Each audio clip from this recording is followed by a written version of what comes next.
नमस्कार मंडळी, स्वागत आहे तुमचं सगळ्यांचं आपल्या लाडक्या युट्यूब चॅनलवरती. व्हिडिओ नसाल तर व्हिडिओ लाईक करायला विसरू नका आणि चॅनलला अजूनपर्यंत सबस्क्राईब केले नसेल तर सबस्क्राईब करून सोबतचं बेल नोटिफिकेशन ऑन करायला विसरू नका. तर चला सुरू करूया मग आजचा हा व्हिडिओ. राजांसमोर आलं कमळीबाबत आता भयानक सत्य समोर. तर पूर्ण आजीला समजलं की कमळीच आपली मोठी नात आहे. तर नक्की काय घडतं चला संपूर्ण अपडेट जाणून घेऊया. तर मित्रांनो, तुम्ही पाहिलंच असेल की बिचारा ऋषीवरती जे काही संकट आलं त्याला एवढ्या मोठ्या संकटातून आपल्या कमळीने वाचवलं. पण आता कमळीवरती येणारं पुढचं भयानक संकट कोणालाच माहीत नसतं, कारण की आपल्या कमळीचा वाढदिवस असतो त्याच्यामुळे सगळेजण खूप खुश असतात. पण कमळीने याचा विचार देखील केला नसेल की तिच्या वाईटावरती कोणी बसलंय, कारण की कमळीने ज्या ज्या लोकांची वाट लावली त्या लोकांना आता प्रचंड राग आलेला असतो. म्हणजेच मी बोलतोय कामिनी, रागिनी आणि ह्या अनिकाबाबत. कारण की यांना एवढा राग आलेला असतो की कामिनी तर चक्क आता कमळीला संपवण्याच्या गोष्टी करत असते. कारण की ती ठरवते की काही जरी झालं ना तरी ती कमळीला संपवून टाकणार, कारण की तिच्यामुळेच एवढं सगळं काय घडलं ना, हे सगळं तिच्यामुळेच झालं. जर कमळीमध्ये आलीच नसती तर एवढं काय घडणारच नव्हतं, कारण की सगळं काही व्यवस्थित आणि सुरळीतपणे पार पडलं असतं. माझ्या अनु बेबीचा साखरपुडा आणि एंगेजमेंट त्या ऋषीसोबत झाली. हिला मूर्खपणा करायची काय गरज होती. तर आता सगळेजण खूप चिडलेले असतात, त्याच्यामुळे आता प्रत्येकजण ठरवतो की आपण कमळीचा बदलाच घेतला पाहिजे. तर दुसरीकडे बिचाऱ्या कमळीला आणि निंगीला काम सापडत नसतं, कारण की सोबत त्यांच्या बंड्या देखील असतो आणि त्यांना काही जरी केलं तरी नयनताराचे ते पैसे रिटर्न करायचे असतात. त्याच्यासाठी ते सगळीकडे काम शोधत असतात आणि फायनली त्यांना आता काम भेटतं. पण ते काम भेटतं कुठे तुम्हाला माहीत आहे का? ते काम भेटतं परत अन्नपूर्णा आजीच्या घरातच. कारण की तुम्हाला माहितीच आहे की अन्नपूर्णा आजीच्या घरामध्ये बड्डेची खूप मोठी पार्टी ठेवलेली असते आणि बड्डे असतो कोणाचा? अन्नपूर्णाच्या मोठ्या नातीचा. तर आता हे सगळं घडताना अन्नपूर्णा आजीला मुळात तिची नात कोण आहे हेच माहीत नसतं. त्याच्यामुळे आता सगळेजण खूप शॉकमध्ये जातात की तरी देखील अन्नपूर्णा आजी तिचा वाढदिवस का साजरा करते. आणि तुम्ही पाहिलंच असेल की आपल्या कमळीचा वाढदिवस देखील तेव्हाच होता. पण आता हे सगळं झाल्याच्या नंतर अन्नपूर्णा आजीला गुरुजींनी कॉल करून देखील सांगितलेलं असतं की तुमच्या मोठ्या नातीचा आज योगायोगाने तुमची आणि तिची भेट होऊ शकते. तर हे सगळं ऐकल्याच्या नंतर अन्नपूर्णा आजीला जास्तच अजून आनंद होतो, कारण की बिचारीने एवढे वर्ष तिच्या मोठ्या नातीची वाट पाहिली आणि अजूनपर्यंत तिची भेट झाली नाही. त्याच्यामुळे तिचा जीव कासावीस होत असतो.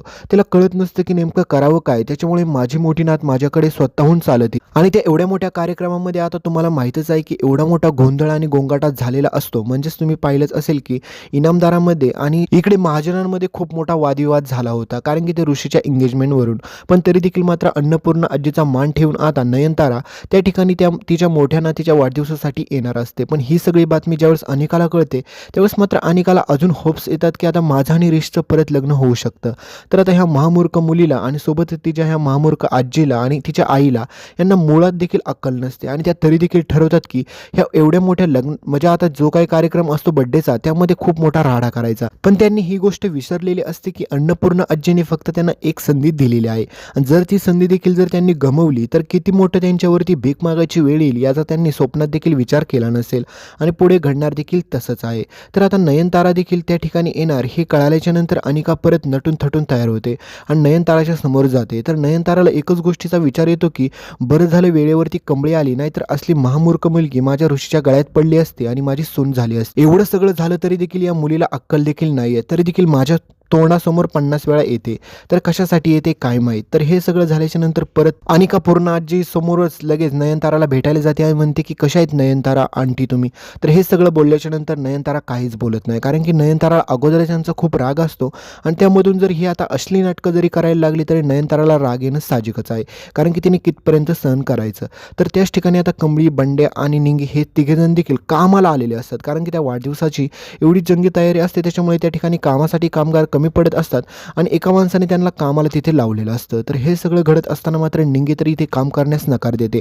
म्हणते की ह्या घरामध्ये तर आम्हाला मुळात देखील काम करायचं नाही, कारण की आम्हाला ह्या घरातील लोकांसोबत काही नाते आणि संबंध ठेवायचे नाहीत. पण तरी देखील आता पैशासाठी त्यांना ते काम करावं लागत असतं. तर दुसरीकडे आता नयनतारा देखील त्या ठिकाणी येते, ऋषी देखील येतो आणि हे सगळेजण आलेलं पाहून सगळ्यांनाच खूप आनंद होतो. पण त्यावेळेस मात्र ही कामिनी परत थोबाड घेऊन तिथं येते. तर पूर्ण आजी म्हणते की आता माझ्या मोठ्या नातीचा वाढदिवस आहे, त्याच्यामुळे आपण तिचा वाढदिवस सेलिब्रेट करूया.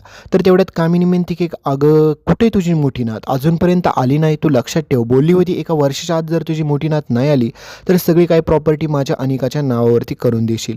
तर त्याच वेळेस मात्र आता पूर्णाजी देखील सांगते की माझी सगळी प्रॉपर्टी मी कोणाला देखील दान करेल, पण हिच्या नावावरती कधीच करणार. हे सगळं ऐकून मात्र आता कामिनीच्या पायाखालची माती सरकते आणि म्हणते की सगळ्यात अगोदर तर ह्या म्हातारीला मी संपवते, कारण की हिच्यामुळे ना मला पैसा भेटतोय ना प्रॉपर्टी भेटते आणि शिवाय ती कमळी मध्ये मध्ये करतेच. तर ऋषी सरांची नजर पडते की तोंड तोंडाला मास्क लावून कोण कोण आले. तर ऋषी सरांना कळते की ही तर कंबळी आहे आणि कंबळी इथे काम असं तोंडाला मास्क लावून का करते. तर ऋषी सरांना कळतं की ही कंबळी इथे नेमकं काय करण्यासाठी आलेली आहे. त्यासाठी ऋषी सर कंबळीला भेटायला परत जातात आणि हेच सगळं काय अनिका बघते आणि अनिकाने पाहिल्याच्या नंतर खूप मोठा गोंधळ असा उडतो की आता तुम्हाला पुढे समजेलच की मात्र अनिका म्हणते की ऋषी त्या कंबळीकडे परत कशाला जातोय आणि तिला पाहिल्याच्या नंतर अनिकाला राग येणं साहजिकच आहे. कारण की अनिका म्हणते की ह्या कंबळीमुळे माझी आणि ऋषीची एंगेजमेंट तुटली, त्याच्यामुळे हिला तर मी धडा शिकवल्याशिवाय शांत बसणार नाही. त्याच्यामुळे आता कंबळीला डायरेक्ट मारण्यासाठी अनिका धावत पळत जाते. तुम्हाला माहितीच आहे आपली कंबळी ह्या अनिकाला 100 वेळा उरून पुरेल, कारण की ह्या महामूर्ख अनिकाकडे काही देखील अक्कल नसते, तुम्हाला चांगलंच समजलं असेल. पण तरी देखील मात्र हिचा माजुरिटीचा माच किती असतो तुम्हाला चांगलंच माहीत आहे. तर आता वाढदिवसामध्येच भयानक सत्य अशा प्रकारे उघडकीस येतं की राजनला कळतं की गुरुजींनी ज्या प्रकारे सांगितले की याच वाढदिवसामध्ये तुमची मोठ्या नातीचा आणि तुमची देखील भेट होईल हे पूर्णाजीने देखील सांगितलेलं असतं. तर आता राजनची आणि कंबळीची परत त्या ठिकाणी भेट होते आणि राजन म्हणतो की अगं कंबळी तू असं काम का करते, ये नाहीत काय, कारण की तू असं काम करण्याची काही देखील गरज नाही, आपल्याकडे खूप सारे कामगार आहेत. पण त्यावेळेस मात्र कंबळी म्हणते की नाही काका, इथं तर उन्हाळ्यात मी कामासाठी आलेले आहे. आणि तिथूनच खरा भूतकाळ सुरू होतो, कारण की तुम्हाला माहितीच आहे की ह्याच्यामध्ये कामिनीने असा भयानक प्लॅनिंग आखलेला असतो की त्या ठिकाणी अजून एक मुलगी आणलेली असते, कारण की अन्नपूर्णा आजीला वाटावं हीच तिची खरी नात आहे म्हणून, म्हणजेच मोठी नात आहे म्हणून. कारण की कामिनीचा हा डाव असा असतो की त्या मुलीच्या थ्रू सगळी काही ह्या पूर्णाजीची प्रॉपर्टी हडपायची, कारण की पूर्णाजीने तर तिच्या मोठ्या नातीला पाहिलेलं नसतं. त्याच्यामुळे जर कोणती जरी मुलगी आणून तिथं उभी केली तर सगळी काही प्रॉपर्टी आपल्याला लगेच भेटून जाईल, कारण की त्या मोठ्या नातीसाठी जी जिवंतच नाही त्यासाठी ही पूर्णाजी काही देखील करायला तयार आहे ना. तर या म्हातारीचा असाच माज उतरवते असं सगळं काही कामिनीच्या डोक्यात असतं आणि कामिनी हे सगळं करण्यासाठी तयार देखील होते आणि एका मुलीला त्या ह्याच्यामध्ये घेऊन देखील येते. तर आता हे सगळं करत असताना मात्र कामिनीचा डाव परत फसणार आहे, कारण की तुम्हाला माहितीच आहे की राजनला स्वतःच्या मुलीला ओळखायला जास्त वेळ लागणार नाही आणि त्याच्यामुळे ती जी मुलगी येते तिचा आपल्या कमळीसारखे संस्कार तर मुळातच नसतात, पण ती जास्तच वियर्ड असते. त्याच्यामुळे आता हे सगळं घडल्याच्या नंतर तुम्हाला कळेलच की पूर्णाजीला कळते की ही तिची मोठी नात नाहीये.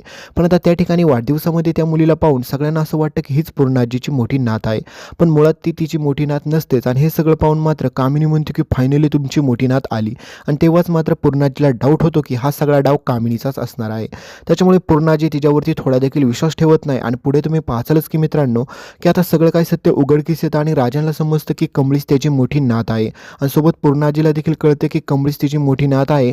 त्यावेळेस मात्र आता त्यांचं सगळं काय भूतकाळ उघडकीस येतो, कारण की तुम्ही पाहिलंच असेल की अजून कमळीची आणि सरूचीच मुळात भेट झालेली नसते आणि सरू तर आपली नयनताराच्या घरी काम करत असते, पण यांना कोणाला काहीच कल्पना नसते. तर पुढे आता पूर्णाजीला फायनली तिची मोठी नात कमळीच्या रूपात भेटेल, पण याच्या अगोदर ही कामिनी नको तसले प्रयोग करेल, कारण की आपल्या पूर्णाजीला खाली पाडण्यासाठी.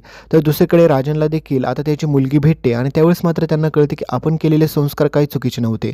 पण त्याच्या अगोदर ही कामिनी आणि रागिनी आणि ही अनिका ह्या तिघीजण देखील आपल्या कमळीला मारण्यासाठी मागे पुढे देखील बघत नाहीत, कारण की त्यांना तिचा बदला घ्यायचा असतो. तर आता हा सगळा रिव्हेंज घेण्याचा काळ आता कामिनी आणि रागिनी करणार आहेत. पण दुसरीकडे आपल्या सरूची आणि कमळीची भेट झालेली नसते, तर त्यांची देखील आता लवकरच भेट होताना तुम्हाला पाहायला भेटेल. तर भेटूया पुढील लेटेस्ट अपडेटमध्ये. तोपर्यंत चॅनलला सबस्क्राईब करा आणि रोज ह्याच टायमिंगला अपडेट येतील. धन्यवाद.